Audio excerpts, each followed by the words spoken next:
Like most video games, there exists the Holy Trinity: the tank, the DPS, and the support. For example, in Maplestory, a Mihao would be classified as a tank, with its shielding designed to absorb boss damage.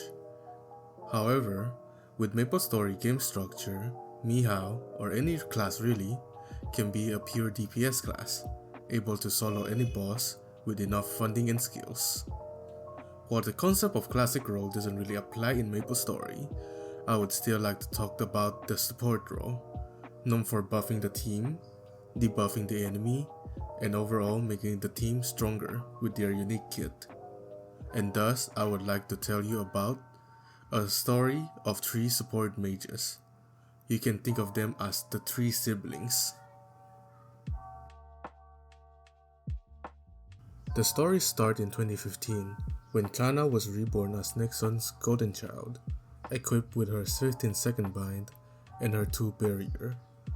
But on top of that, Kanna could buff the team's final damage by 33% with Spirit Domain with the release of 5th job.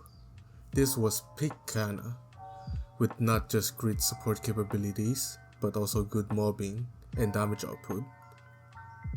Unfortunately, this only lasted until the Destiny update, where Nexon took away what made her strong and continued to dwindle down her skills, like a child being forced out of her home and left to fend for herself. Kanna became plagued with bugs and nerfs over the multiple patches. Many Kanna struggle as a class, and most are a shadow of her former self, a domain mule. My dear golden child, how you have fallen, as I can only wish you the best and hope our parents can look at us once again with the same kind of attention.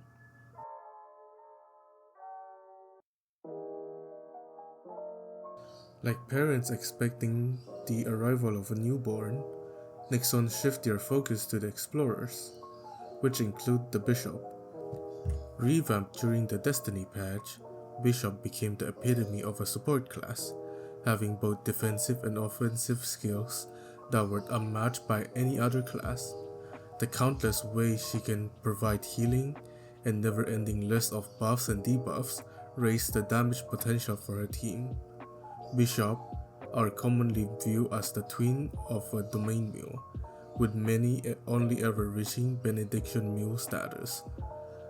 But having over 15 skills with relevant effect, this makes Bishop more complex than just a buffing class, utilizing her many forms of maximizing her full potential, has a very steep learning curve that a few players overcome.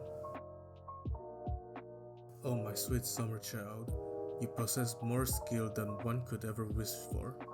Use it well, and go forth to be the best that you can be. The middle child is often overlooked, being outperformed by Kanna with her domain burst window, yet not as popularly played and loved as the precious bishop. The final mage sibling being covered in this video. Take a guess. If you guessed battlemage, pat yourself in the back for being a good mapler and not forgetting the class exists. Having their major revamp back in 2014 during the Black Heaven update, battlemage is often in the background, being overshadowed by Kanna and Bishop in terms of buffing capabilities. But it's just a common misconception that battlemage aren't able to contribute well to their team. She may not be able to compete in terms of buff multiplier, but she makes up it with longer buff and debuff duration. They are mainly derived from her aura, which are passive, allowing for 100% uptime on the selected aura.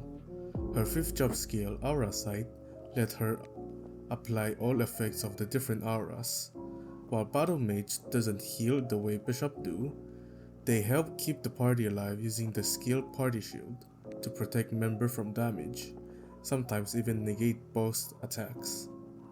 Aside from team utility, battlemage also possess arguably the best teleport in the game, because its flexibility enabling mid-air teleportation, doesn't rely on platform, and combo with up, jump, or battle burst for increased mobility. Being able to weave through whatever situation arises allows her to shine in her own way. My poor forgotten child, don't be discouraged. You are unique and marvelous. Don't let anyone tell you otherwise. So my siblings, here is where I bid you farewell as we carve our individual path through our role of support, remembering the empathy we have, and welcome our newest member, Lynn, guiding her along the way to let her create her own path, as the journey is better with those who build you up than the one who breaks you down.